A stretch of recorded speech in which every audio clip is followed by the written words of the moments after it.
आज की वीडियो में आपके साथ मैं बर्ड्स का पेयर लगाने का एक ऐसा सीक्रेट तरीका शेयर करूंगा जिससे आपके तोतों का जो जोड़ा है वो कुछ ही दिनों में लग जाएगा और ना सिर्फ पेयर लगेगा बल्कि आपके बर्ड्स बहुत जल्दी ब्रीडिंग करना भी स्टार्ट कर देंगे। क्योंकि जब तक बर्ड्स का पेयर ना लगा हो ना तो फीमेल मटकी में जाती है और जब फीमेल मटकी कोई सिलेक्ट नहीं करेगी तो किस तरह से ब्रीडिंग होगी। इसलिए पेयर का लगना बहुत ही ज़रूरी होता है। अक्सर दोस्तों का पेयर लग जाता है लेकिन वो ब्रीडिंग नहीं करता, तो उसकी क्या मिस्टेक होती है उसको भी आज हम डिस्कस कर लेंगे। लेकिन मेनली हम इस चीज़ को डिस्कस करेंगे कि अपने तोतों का जल्द से जल्द जोड़ा कैसे लगाएं ताकि हमारे बर्ड्स ब्रीडिंग की तरफ आएँ। तो आपका टाइम को ज़ाया नहीं करता, शुरू करते हैं आज की इंटरेस्टिंग वीडियो को। तो देखिए, पेयर लगाने के मैं आपको आज 3 तरीके बताऊंगा। जो हमारा सबसे पहला और सबसे कॉमन तरीका है कि आपने पट्टे खरीद लेने हैं और उनको एक कॉलोनी में छोड़ देना है। जब बर्ड्स बड़े होते जाएंगे आहिस्ता आहिस्ता तो उनकी जो रिलेशनशिप है वो भी थोड़े से स्ट्रॉन्ग हो जाएंगे और आपके बर्ड्स के जो जोड़े हैं वो काफ़ी आसानी से लगना शुरू हो जाएंगे। और इस तरह की जो पेयरिंग होती है सबसे बेस्ट पेयरिंग होती है जिसको हम नेचुरल पेयरिंग कहते हैं। इस तरह से अगर अपने बर्ड्स का पेयर लगाने की कोशिश करेंगे तो जो पेयर आपके पास लग कर आएंगे वो बहुत अच्छी ब्रीडिंग करेंगे, अपने बच्चों को अच्छी तरह पालेंगे और नेक्स्ट जो उनके बच्चे निकलेंगे वो भी काफ़ी अच्छे ब्रीडर होंगे। क्योंकि जब बर्ड्स अपनी मर्जी से पेयरिंग करते हैं तो बर्ड ज़्यादा देर तक मीटिंग करते रहते हैं जिसके रिजल्ट में बर्ड ज़्यादा अंडे देते हैं और जब आपके बर्ड ज़्यादा अंडे देंगे तो ज़ाहिर सी बात ज़्यादा बच्चे निकलेंगे। इसलिए कोशिश करें कि अपने बर्ड्स का नेचुरल पेयर लगने दें। इस तरह का पेयर जो होता है वो काफ़ी बॉन्डेड होता है और कभी भी पेयर नहीं टूटता और जब एक बार पेयर लग जाता है तो मुसलसल आपके पास ब्रीडिंग करता रहता है। लेकिन अगर इस तरीके से अपने बर्ड्स का पेयर नहीं लगाना चाहते या आपके बर्ड इस तरीके से पेयर नहीं लगा रहे तो आप अगले 2 तरीकों को फॉलो कर सकते हैं जो कि उन बर्ड्स के लिए बेस्ट हैं जो कि पहले तरीके से पेयर नहीं लगा रहे।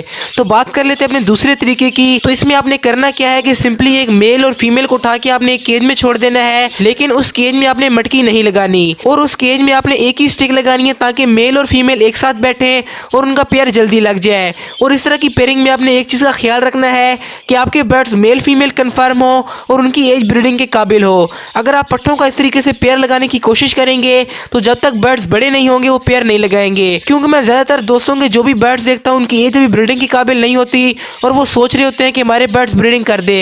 तो यहाँ पर आपको मैं एक बोनस टिप दे दूँ कि अगर आपके पास बजीज पैरेट्स हैं तो जब वो 4 से 5 महीने के हो जाते हैं तो तब वो ब्रीडिंग के काबिल होते हैं। इसकी सबसे आम निशानी ये है कि उनकी आंख के अंदर एक वाइट कलर का रिंग आ जाता है और उनके हेड का कलर बिल्कुल क्लियर हो जाता है और उनकी गर्दन पे ये छोटे छोटे काले निशान बन जाते हैं। यार इसकी एज पूरी है ब्रीडिंग के लिए तो आप इसकी गर्दन में देख सकते हैं कि छोटे छोटे निशान हैं। तो जब आपके बर्ड्स इस तरह से हो जाएं तो आप समझ जाएं कि अब आपके बर्ड्स ब्रीडिंग के काबिल हैं। तो फिर आप उनका पेयर लगाएं। जब आप देखेंगे पेयर अच्छी तरह लग चुका है तो उसके बाद मटकी लगा दें। तो इस तरह से आपके बर्ड्स बहुत जल्दी अंडे देना स्टार्ट कर देंगे।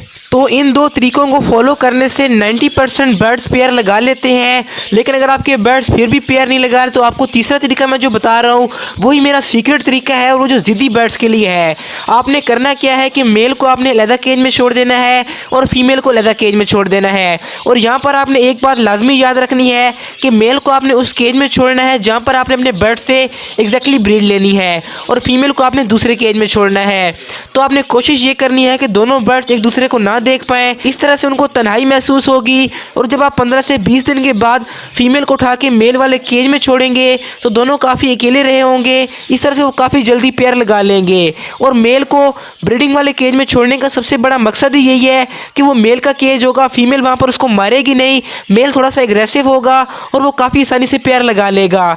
इस तरह से जब आपके बर्ड्स का पेयर लग जाए तो फिर आपने उसको मटकी लगा देनी है। तो आपके बर्ड्स फिर उसके बाद अंडे लगाना शुरू कर देंगे। और यहाँ पर आपने एक बात हमेशा याद रखनी है कि अगर आप अपनी मर्जी से पेयर लगाते हैं और मेल को फीमेल पसंद नहीं आती या फीमेल को मेल पसंद नहीं आता तो फिर आपके बर्ड्स का पेयर बहुत लेट लगेगा या नहीं लगेगा। इस कंडीशन में आप ये कर सकते हैं कि या मेल को चेंज कर लें या फीमेल को चेंज कर लें। अगर फीमेल ब्रीडिंग के लिए रेडी है और मेल उसके साथ पेयर नहीं लगाना चाहता तो आप उसकी जगह पर कोई नया मेल ले आए। इसी तरह अगर फीमेल रेडी नहीं है तो आप फीमेल को भी चेंज कर सकते हैं। बाकी अगर आपके बर्ड्स के अंदर कैल्शियम और मल्टीविटामिन की कमी पूरी ना हुई तो फिर भी हो सकता है कि आपके बर्ड्स पेयर तो लगा दे लेकिन वो एक आधा अंडा दे के उसके बाद अंडे लगाना बंद कर दे। खास तौर पर आपके बर्ड्स के अंदर कैल्शियम की कमी तो बिल्कुल भी नहीं होनी चाहिए। ये देख रहे हैं आप, अब हम पहुंच